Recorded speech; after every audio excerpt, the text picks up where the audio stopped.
الحمدللہ رب العالمین والصلاة والسلام علی سید المرسلین اما بعد فاعوذ باللہ من الشیطان الرجیم بسم اللہ الرحمن الرحیم پڑھیے الصلاة والسلام علیک یا رسول اللہ وعلی آلک واصحابک یا حبیب اللہ الصلاة والسلام علیک یا نبی اللہ وعلی آلک واصحابک یا نور اللہ۔ میٹھے میٹھے اسلامی بھائیوں اور مدنی چینل کے ناظرین، اس وقت ہم جرمنی کے شہر فرینکفرٹ کے قریب اوفنباغ میں موجود ہیں۔ عاشقان رسول جمع ہیں، سنتوں بھرے اجتماع کا سلسلہ ہے۔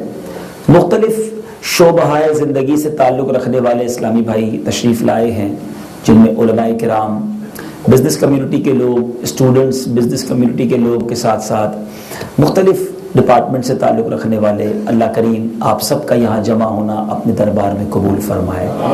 یورپ کے مختلف ملکوں سے بھی اسلامی بھائی آئے ہیں، اللہ کریم آپ کا سفر کرنا اپنے دربار میں قبول فرمائے۔ بیان سے پہلے کچھ اچھی نیتیں کر لیتے ہیں۔ سرور کائنات صلی اللہ تعالی علیہ وسلم کا بڑا ہی پیارا فرمان، نیت المؤمن خیر من عملی۔ مومن کی نیت اس کے عمل سے بہتر ہوتی ہے۔ سب سے پہلے نیت کر لیجئے کہ اللہ عز و جل کی رضا پانے کے لیے، ثواب کمانے کے لیے اول تا آخر بیان میں شرکت کروں گا۔ گفتگو سے بچتے ہوئے، ادھر ادھر دیکھنے سے بچتے ہوئے، موبائل فون کے استعمال سے بچتے ہوئے توجہ کے ساتھ بیان سنوں گا، کیونکہ آپ کی توجہ جب بیان کی طرف رہے گی تو انشاءاللہ آپ جو آئے ہیں سیکھنے، وقت نکال کر آئے ہیں، تو انشاءاللہ کچھ ہم سب لے کر جائیں گے۔ درود پاک کے بے شمار فضائل و برکات ہیں، بہت ساری احادیث، بہت ساری روایات، بڑے خوبصورت واقعات فضائل درود میں ملتے ہیں، مگر ایک قرآن پاک کی جو آیت بڑے پیارے انداز میں، یوں سمجھیے اللہ تبارک و تعالیٰ نے درود پڑھنے کی جو ہمیں خوبصورت ترغیب قرآن دلاتا ہے۔ قرآن پاک میں چنانچہ ارشاد ہوتا ہے 22ویں پارے میں سورہ احزاب میں، ان اللہ وملائکتہ یصلون علی النبی یا ایہا الذین آمنوا صلوا علیہ وسلموا تسلیما، صلی اللہ علی النبی الامی وآلہ صلی اللہ علیہ وسلم، صلاۃ وسلام علیک یا سیدی یا رسول اللہ۔ اس آیت کا ترجمہ بڑا خوبصورت ہے۔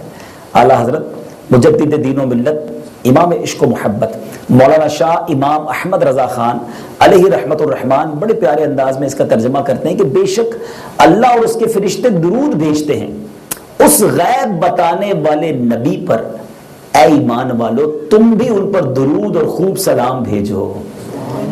گویا ہمیں ترغیب دلائی جا رہی ہے۔ حافظ سخاوی رحمت اللہ تعالی نے فرمایا کہ درود شریف کی یہ آیت جو ہے، یہ آیت درود جو ہے، یہ مدنی ہے، اور اس میں اللہ تبارک و تعالی ہمیں یہ بتا رہا ہے، قرآن سکھا رہا ہے کہ نبی پاک علیہ الصلوۃ والسلام کا مرتبہ کیا ہے، اسٹیٹس کیا ہے، قدر و منزلت کیا ہے، کہ تمام ملائکہ مقربین اور خود رب عز و جل محبوب پاک علیہ الصلوۃ والسلام پر درود بھیج رہا ہے۔ علماء نے اس کی تطبیق کی، فرشتوں کا درود بھیجنا نبی پاک کے لیے دعا کرنا ہے، اور اللہ کا درود بھیجنا نبی پاک پر رحمتوں کا نزول فرمانا ہے۔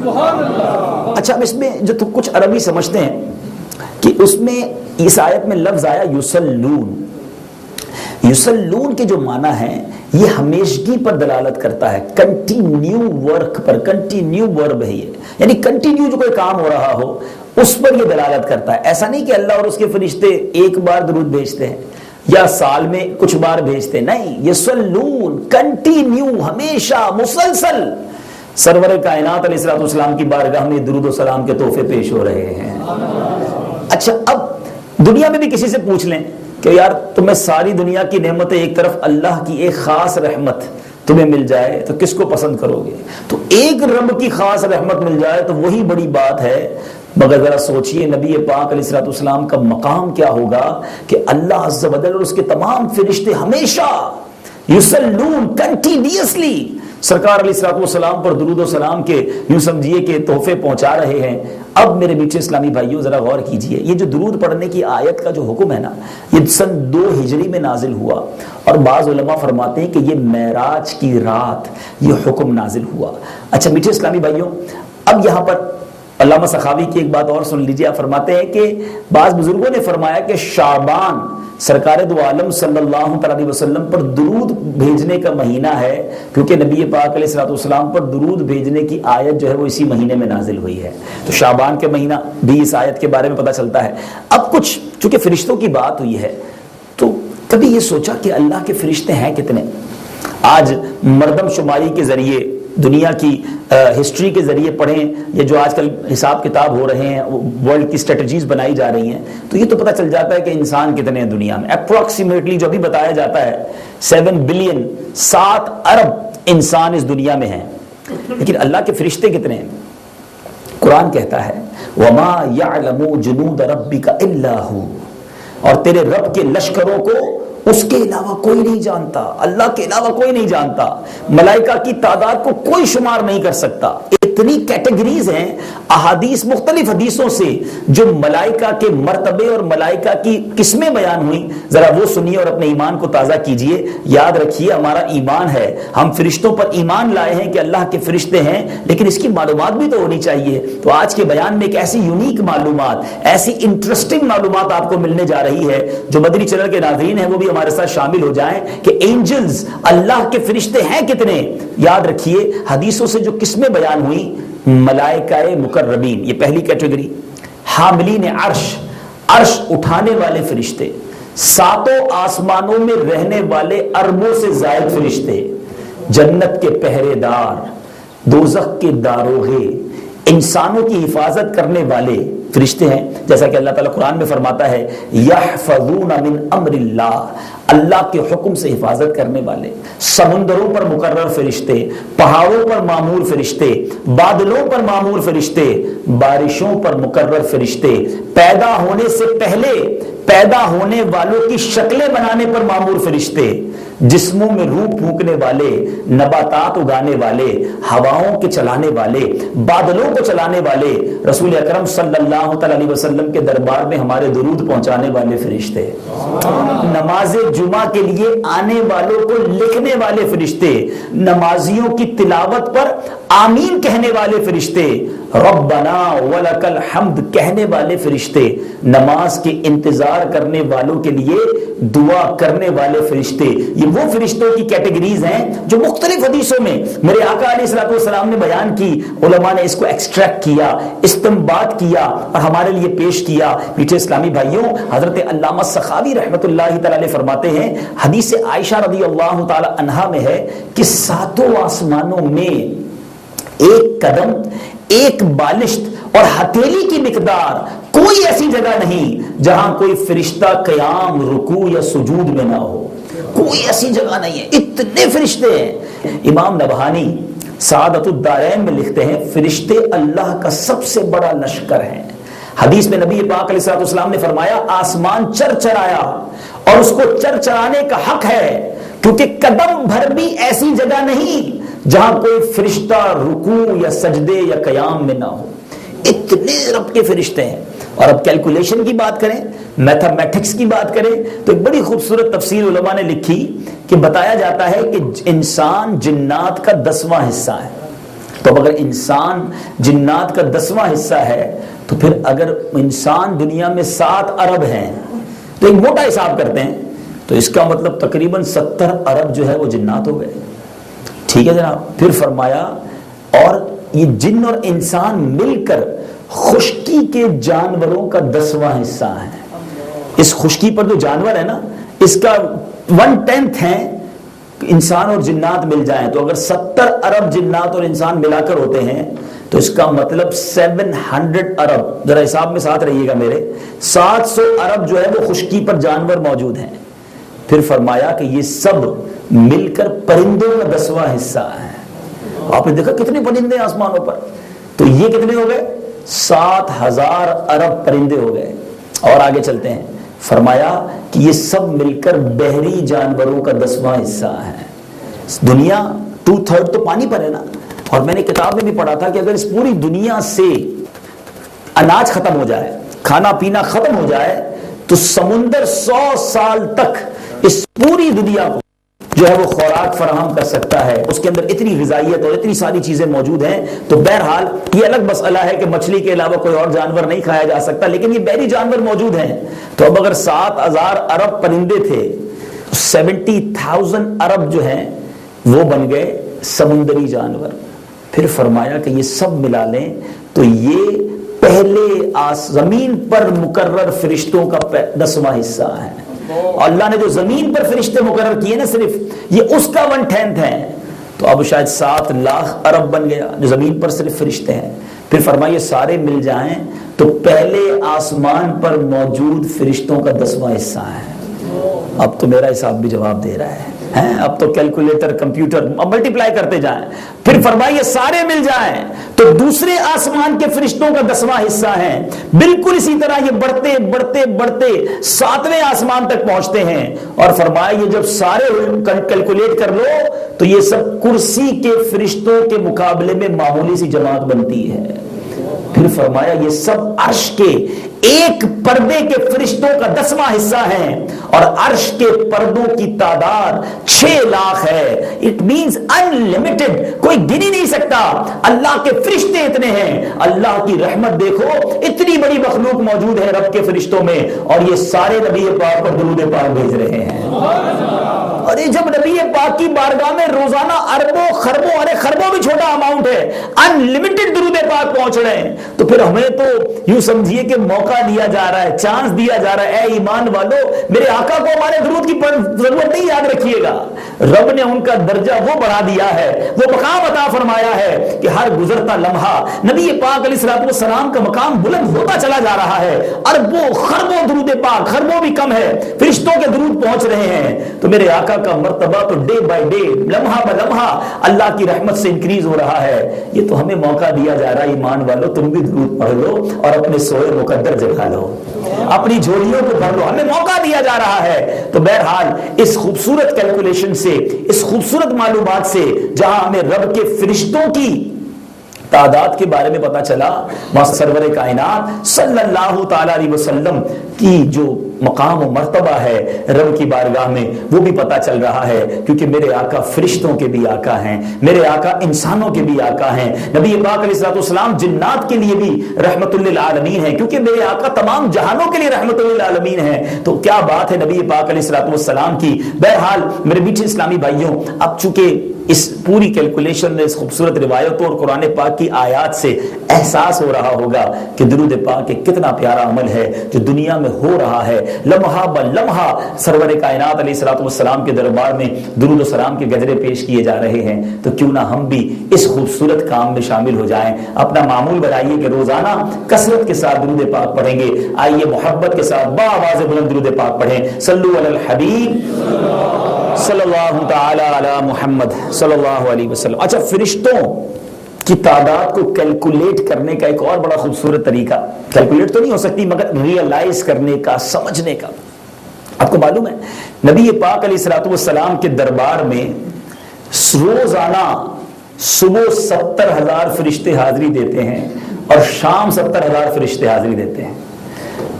پیارے آقا علیہ الصلوۃ والسلام کا جو روزہ ہے، روزہ انور پر صبح 70,000 فرشتے حاضری دیتے ہیں، شام 70,000 فرشتے حاضری دیتے ہیں. میٹھے اسلامی بھائیوں ذرا غور کیجئے، میرے آقا علیہ الصلوۃ والسلام جب روزہ انور میں تشریف لے گئے، دنیا سے پردہ فرمایا، اس کو ٹائم کتنا ہو گیا؟ 1400 سال سے زیادہ ٹائم ہو گیا ہے. سنا یہاں جرمنی میں بڑی تعلیم اور میتھمیٹکس میں بڑے ماہر ہو، تو ذرا کیلکولیٹ تو کرو کہ ایک دن میں کتنے فرشتے حاضری دیتے ہیں. 1,40,000. ٹھیک ہے، اب کبھی کیلکولیٹر لے کر بیٹھیے گا، ڈیلی 140,000 تو 365 دنوں میں ایک سال میں کتنے فرشتوں نے حاضری دی، اور 1400 سال میں کتنے فرشتے حاضری دے چکے ہیں. اور مزے کی بات یہ ہے جو ایک بار حاضری دے گا اس کی دوبارہ باری نہیں آنی. اور اس کی وجہ بیان کی گئی کہ اللہ کے فرشتے اتنے ہیں اور ہر فرشتے کی تمنا ہے کہ نبی پاک علیہ الصلوۃ والسلام کے روزے پر حاضری دی جائے تو صبح قیامت تک یہ بدلیاں ہوتی رہیں گی تاکہ سب کی باری آ جائے، سب مستفیض ہو جائیں. ساری زندگی جس نبی پر درود بھیجتے رہے اس کے دربار میں حاضری بھی نصیب ہو جائے. تو ہم دو باتیں سیکھنے کو مل رہی ہیں کہ فرشتوں کی کوانٹٹی کتنی؟ اور ذرا غور کرو کہ دربار مصطفیٰ کا مقام کیسا ہے۔ اعلیٰ حضرت امام اہل سنت لکھتے ہیں نا 70,000 صبح ہیں، 70,000 شام، یوں بندگی زلف و رخ 8 پہر کی ہے، جو ایک بار آئے دوبارہ نہ آئیں گے، کیوں؟ رخصت ہی بارگاہ سے بس اس قدر کی ہے۔ پھر اس کی وجہ بیان کرتے ہیں، یہ بدلیاں نہ ہو تو کروڑوں کی آس جائے، یہ بارگاہ مرحمت عام تر کی ہے۔ ارے کافی رہ جاتے اگر بدلیاں نہ ہوتی۔ مگر اس پوری فلسفی کے بعد امام عشق و محبت اعلیٰ حضرت سمجھا رہے ہیں، غلاموں سوچو تو صحیح، فرشتے مسلسل درود بھی پڑھیں، گناہ بھی نہ کریں، مگر زندگی میں ایک ہی حاضری نصیب ہو، اور وہ بھی آدھے دن کے لیے۔ اور غلاموں تم سے رب محبوب کریم کو پیار کتنا ہے، ساری زندگی پڑے رہو تو بھی وہاں سے لوٹایا نہیں جاتا۔ تو یہ ہے دربار رسالت۔ تو گویا اگر آپ اس دنیا میں اتنے سارے فرشتے آپ نے سنے، کبھی فرشتوں کا قرب چاہیے نا، آپ چاہتے ہیں کہ میں بھی ذرا فرشتوں کے قریب ہو جاؤں، میں بھی دیکھوں فرشتے کہاں ہیں۔ اللہ غنی، شاعر لکھتا ہے نا، جیسے جی چاہے جہاں میں گھوم پھر، پر یہ مدینہ ہے یہاں آہستہ چل، قدسیوں کے درمیان آہستہ بول۔ ہیں تو اب غور کریں کہ مدینہ منورہ میں جب آپ جاتے ہیں، اللہ تعالیٰ بار بار حاضری عطا فرمائے، تو گویا فرشتے جہاں موجود ہیں وہاں آپ کی حاضری ہو رہی ہے۔ اور مدینہ منورہ کے بارے میں تو حدیثیں موجود ہیں کہ مدینے کے راستوں پر فرشتے پہرا دیتے ہیں، تو آپ ان گلیوں سے گزرتے ہیں، گویا فرشتوں کے درمیان سے گزرتے ہیں۔ میٹھے میٹھے اسلامی بھائیوں، مکہ پاک میں اللہ کعبہ مشرفہ کی بار بار حاضری عطا فرمائے، جو حجر اسود اور رکن یمانی کے درمیان جو دیوار ہے، یعنی وہ دیوار جو آخری طواف کا چکر جہاں سے ہوتا ہے، اس دیوار کو امام اہل سنت مولانا شاہ امام محمد رضا خان علیہ رحمت الرحمان نے اپنی کتاب میں ڈیفائن کیا کہ یہ جگہ مستجاب ہے، کیونکہ اس جگہ ہر وقت 70,000 فرشتے دعا پر آمین کہنے کے لیے موجود ہوتے ہیں۔ تو ایسی مبارک جگہ ہے کعبہ مشرفہ کہ دعا کرو تو آمین کے لیے 70,000 فرشتے ہیں۔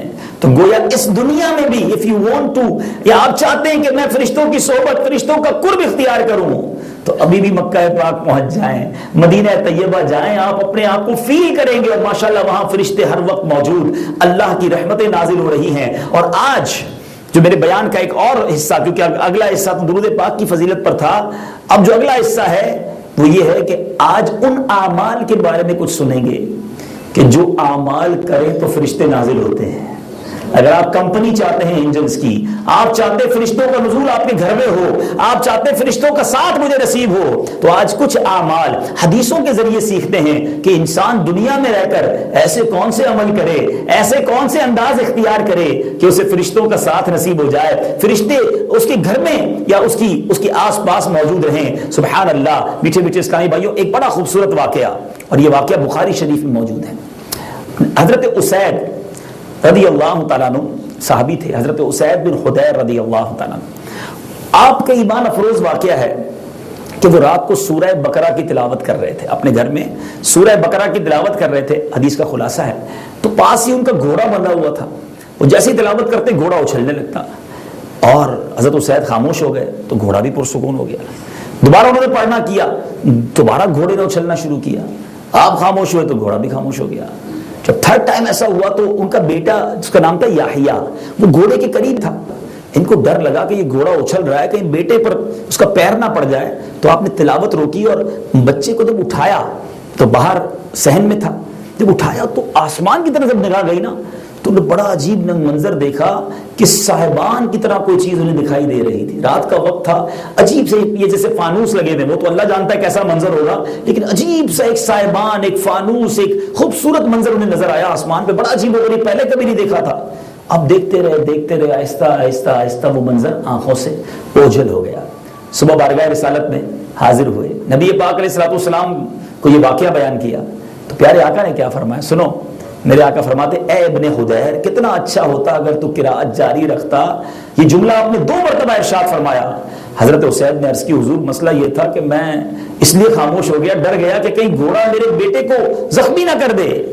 میں نے سر اٹھا کر دیکھا تو پھر وہ چراغ جیسے مجھے نظر آئے، لیکن اب وہ صاحبان تو غائب ہو گیا۔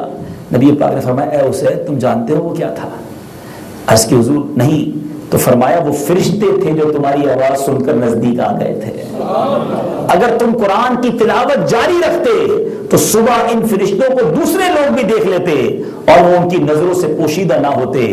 پتا چلا کہ قرآن پاک کی تلاوت وہ خاص عمل ہے کہ اگر آپ وہ تلاوت کریں تو فرشتے نازل ہوتے ہیں, فرشتوں کا قرب نصیب ہوتا ہے. اے جرمنی کے فرینکفرٹ اور فرنباگ سے آئے ہوئے عاشقان رسول, آپ سے بھی گزارش کرتا ہوں مدنی چینل پر جہاں جہاں مجھے سنا جا رہا ہے, اگر آپ اپنے گھر میں برکت چاہتے ہیں, اگر آپ اپنے کاروبار میں برکت چاہتے ہیں, آپ اپنی زندگی میں برکت چاہتے ہیں, تو تلاوت قرآن مجید اپنی زندگی کا معمول بنائیے, صحیح معنوں میں قرآن کی تلاوت کیجئے.